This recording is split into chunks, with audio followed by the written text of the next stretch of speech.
जय हिंद दोस्तों। आज हमारे साथ हैं कैप्टन अभिलाषा बराक के पिताजी, जो खुद रिटायर्ड कर्नल हैं।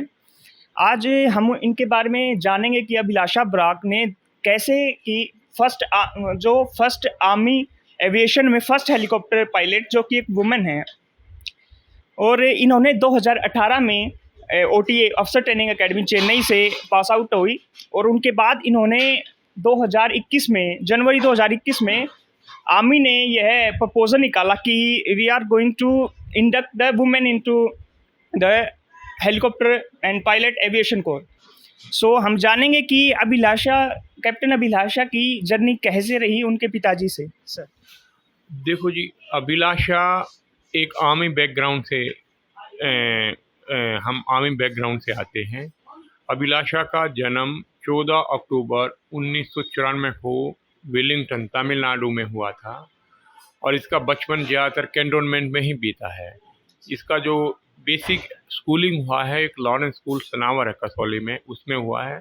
स्कूलिंग के बाद में इन्होंने ग्रेजुएशन दिल्ली टेक्नोलॉजिकल यूनिवर्सिटी, जो पहले Delhi college of engineering electronics and communication में किया।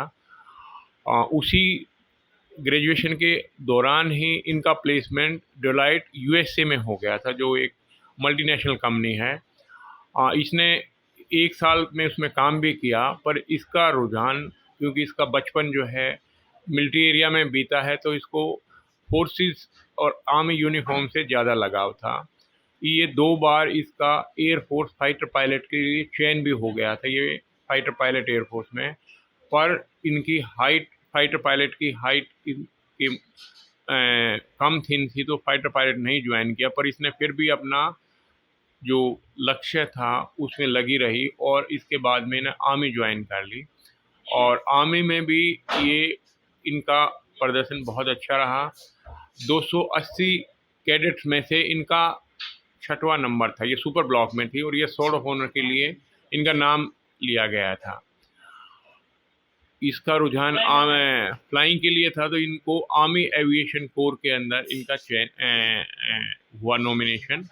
और इनको पहले 1 साल आर्मी एयर डिफेंस कोर के अंदर अटैचमेंट किया गया। तो ये 1 साल ये मीसा कैंप आसाम में रही, और इसने आर्मी एविएशन कोर का यंग ऑफिसर कोर्स किया। उसमें इन्होंने अल्फ़ा ग्रेडिंग लिया, और उसके दौरान ही इन्होंने आर्मी एयर डिफेंस कोर का कलर प्रेजेंटेशन में हिस्सा लिया। ये कॉन्टिजेंट कमांडर थी, और ऑनरेबल प्रेसिडेंट ने आर्मी एयर डिफेंस को कलर प्रेजेंट किया, ये कॉन्टिजेंट कमांडर के तौर पे।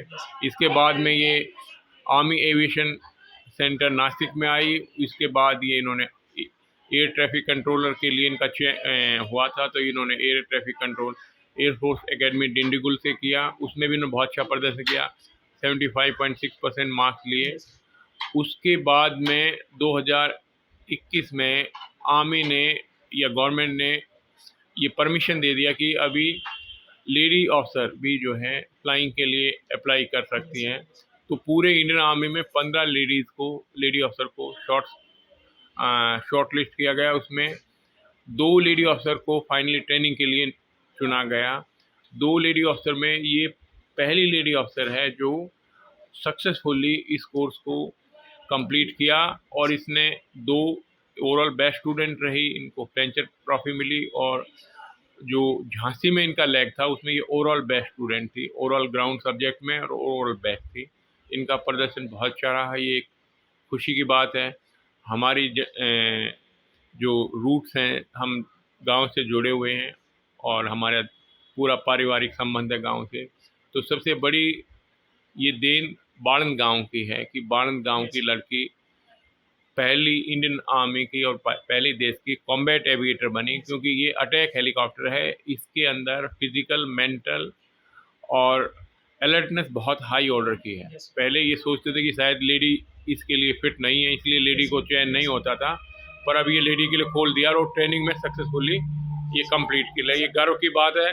ये बाड़न गांव का सबसे बड़ा गर्व है, हरियाणा का गर्व है, रोहतक का गर्व है, और हमें बड़ी खुशी है कि भाई हमारी बेटी जो है देश की पहली कॉम्बैट एविएटर बनी। और हम सबसे बड़ी खुशी हमें कि हमारा गांव का नाम, जो कि हरियाणा में बहुत कम लोग जानते हैं, तो इसकी वजह से सब लोग बाणंद गांव का नाम जाने। धन्यवाद। जैसे कि आर्मी एविएशन कोर 86 में शुरू हुई थी आर्मी में, और 87 में ऑपरेशन विजय में भी इसने पार्टिसिपेट किया था, जो वहाँ पे श्रीलंका में एलटीटी के मतलब अगेंस्ट जो हमने ऑपरेशंस भी किए थे। और आप भी रहे थे उसमें, जो बाना टॉप है वहाँ पे आप गए थे, वहाँ पे आप थोड़ी क्लाइमेट के कारण या मौसम के कारण आपको भी थोड़ी कठिनाई हुई थी, तो आपको वापस लाया गया था वहाँ से, तो वो ऑपरेशन कैसा था? देखो जी, मेरी unit 8 Jammu and Kashmir light infantry है। मेरा ज़्यादातर सर्विस जो है 34 साल में ऑपरेशनल एरिया में ही हुआ। मैंने 2.5 साल ऑपरेशन पवन में भी लगाए, श्रीलंका में ट्रिनकोमाली में था मैं वहाँ पे, तो मेरे को वो है। पर सबसे बड़ा हमारी यूनिट का अचीवमेंट, हमने देश को सबसे हाईएस्ट बैटलफील्ड के अंदर जो पाकिस्तान की क़्वाइद आज़म जो जिन्ना के नाम थी, उस पोस्ट को 25 जून 1987 को कैप्चर किया गया। इसमें हमारा भी बहुत नुकसान हुआ और पाकिस्तान का भी बहुत नुकसान हुआ। ये एक इम्पॉसिबल टास्क था, क्योंकि 700 मीटर 80 डिग्री की चढ़ाई थी और टेम्परेचर -30-35 डिग्री था। विंड चिल फैक्टर 120-130 था, तो वहाँ पे सरवाइव ही करना मुश्किल था। लड़ाई की बात तो वो आती है, पर मैं अपने रेजिमेंट पे, अपने बटालियन पे गर्व करता हूँ कि ये काम इम्पॉसिबल था जो हमने कामयाब किया, और इसकी वजह से बाना टॉप आज हमारे साथ है। इस ऑपरेशन का मैं भी हिस्सा था। शुरू में प्लानिंग में मेरा ही रोल था, जो ऑपरेशन प्लानिंग किया गया था सीओ साहब के साथ में, मैं पूरा रेकी किया गया था और मेरे को पहला स्टेज मैंने ही लॉन्च किया था। और वो जो जिस प्लानिंग जिस डायरेक्शन से हम जा रहे थे वो बहुत मुश्किल की डायरेक्शन थी, और उसी के अंदर मेरे को सेरिब्रल एडिमा हुआ, दुश्मन का फायर आया और मेरे ब्रेन हेमरेज हो गया, तो मेरे को वापस लाया गया अमर पोस्ट के ऊपर। और ये एक मिरेकल था कि मैं राइट टाइम पे इवैक्यूएट हो गया। मेरे को 1 महीना चलने में मैं चल नहीं पा रहा था, क्योंकि मेरा बॉडी के ऊपर कोई कंट्रोल नहीं था। मेरा नर्वस सिस्टम डैमेज हो गया था, पैरालाइज हो गया था, और ये डॉक्टरों को ये आशंका थी कि शायद मैं दोबारा ज़िंदगी में चल ना पाऊँ। पर किस्मत अच्छी थी, ठीक टाइम पे मैं इवैक्यूएट हो गया। यंग था, फिज़िकल फिटनेस में बहुत अच्छा था और मैं दोबारा चल पाया। पर ये बात है कि जो हमने नींव रखी थी, उसके बाद में सब्सिक्वेंट ऑपरेशन लॉन्च किए गए और आज इंडिया के पास बाना टॉप है। और कैप्टन जो होनरी कैप्टन थे वो सूबेदार मेजर बाना सिंह, उनको पीवीसी इसी ऑपरेशन में मिला था उस टाइम पे नायक सूबेदार थे। और ये जो तीसरी फेज में जो तीसरी टोली में गए थे, पहली टोली काफ़ी हद तक कामयाब लिया, पर वो कैजुअल्टी बहुत होगी, वापस आ गई। दूसरी टोली संसार चंद साहब के जो महावीर चक्रा थे, उन्होंने 2 बंकर कैप्चर कर लिए गए थे, फिर मिलाप नहीं हुआ, फिर वापस आ गए। तीसरी टोली बाना साहब के साथ थी और ये बाना साहब ने फाइनली इसको कैप्चर किया, क्योंकि वहाँ पे हथियार भी हमारे नहीं चलते थे। कोल्ड टेम्परेचर से या इससे कई बार तो उनको हथियारों को स्टोव के ऊपर गर्म करके फिर हम चलाते थे। और ये एक किस्म से हमारा खुद अच्छी किस्मत थी और पाकिस्तानियों की किस्मत ख़राब थी। उसके बाद पाकिस्तान ने बहुत अटैक किए, पर इस पोस्ट को ले नहीं पाए। उनकी बहुत ज़्यादा कैजुअल्टीज हुई और हम उस पर डटे रहे। तो हमारे ट्रूप्स जो हैं ज़्यादातर जम्मू एंड कश्मीर से, लद्दाख से आते हैं। उनको नेचुरल बेनिफिट ये था कि वो इसी इलाके के हैं और उनकी बॉडी जो है पहाड़ी इलाके से ज़्यादा एक्लेमेटाइज थी। तो वो हमने पोस्ट पहला तो कब्जा करना ही इम्पॉसिबल था। ये वर्ल्ड का हाईएस्ट बैटलफील्ड था और इसमें बहुत हैवी कैजुअल्टी थी। दुश्मन के अलावा जो मौसम की बहुत ज़्यादा मौसम से कैजुअल्टी हुई। दुश्मन से बड़ा मतलब जो पोजीशन थी वो क्लाइमेट की थी सर। हाँ, और अगर वहाँ पे अगर एक आदमी भी अगर डटा हुआ है तो एक प्लेटून को बढ़ नहीं सकता, क्योंकि नैरो रीच थी। तकरीबन 4-5 फीट के ऊपर हम चले थे, एक लाइन में चल रहे थे। अगर दुश्मन का एक भी वेपन लगा है तो वो सभी को कोई चांस ही नहीं है कि हम आगे बढ़ सके।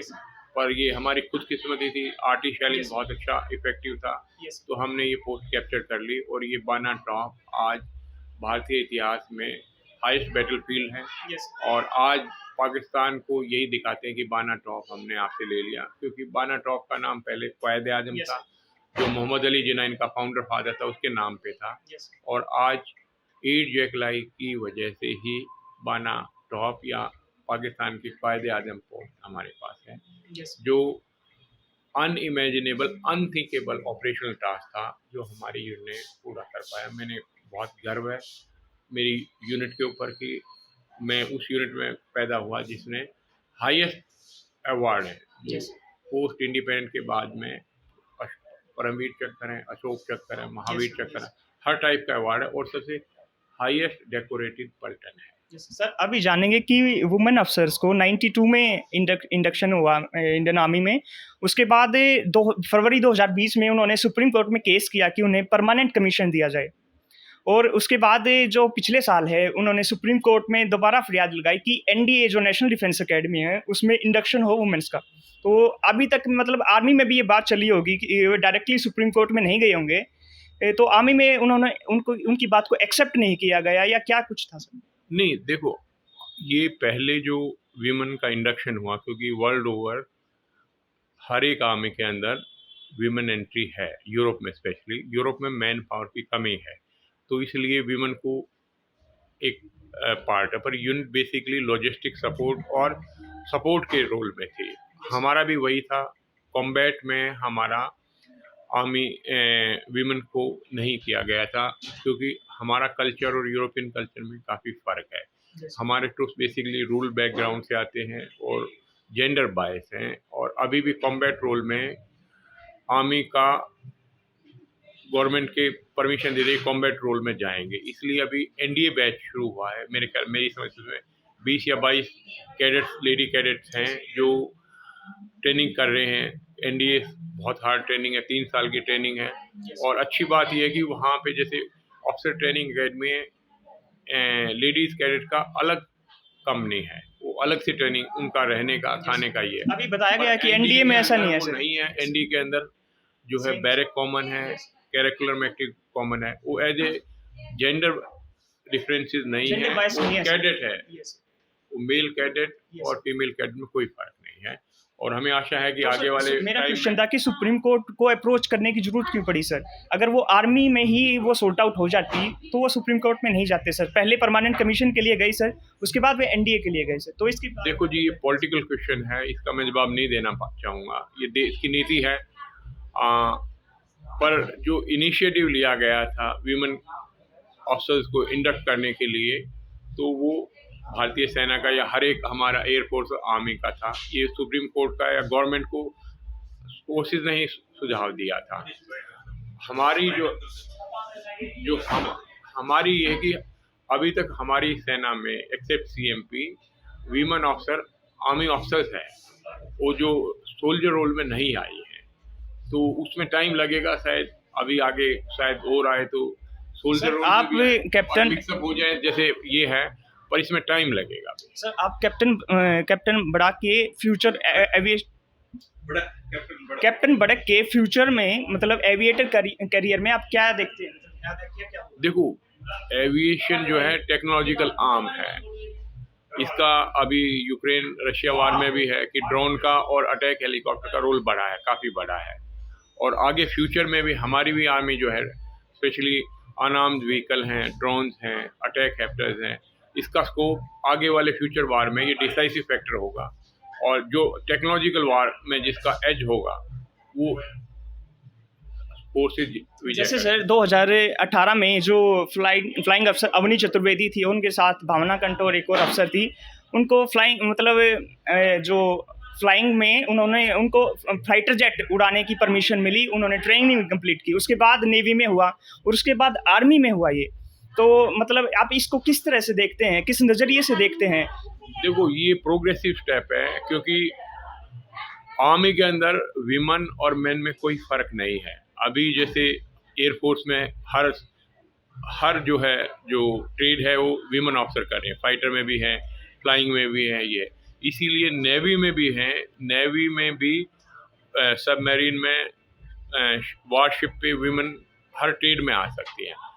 आर्मी में जो है कॉम्बैट रोल में अभी एविएशन कॉम्बैट आर्म्स हैं, इसमें आई हैं, पर एयरफोर्स और नेवी ये टेक्निकल आर्म्स हैं, इसमें टेक्नोलॉजी का ज़्यादा है। हमारा जो है मेन हमारा जो है ये मेल डोमिनेटेड फोर्स है, इसमें ज़्यादातर सोल्जर्स हैं। तो अभी सीएमपी में एक कंपनी बनाई है, वीमेन की ट्रेनिंग करके वो अपना ड्यूटी कर रही हैं, तो आगे आगे शायद वीमेन का और स्कोप बढ़ेगा। पर हमारी सोसाइटी कल्चर जो है वो यूरोपियन कल्चर से डिफरेंट है, तो इसमें टाइम लगेगा। और आगे देखो,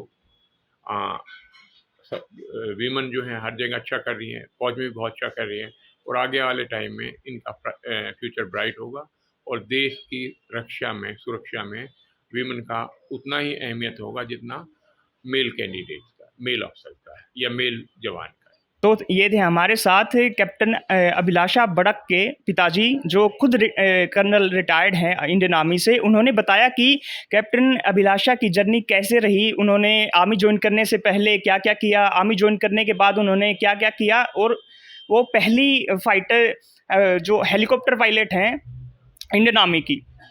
धन्यवाद।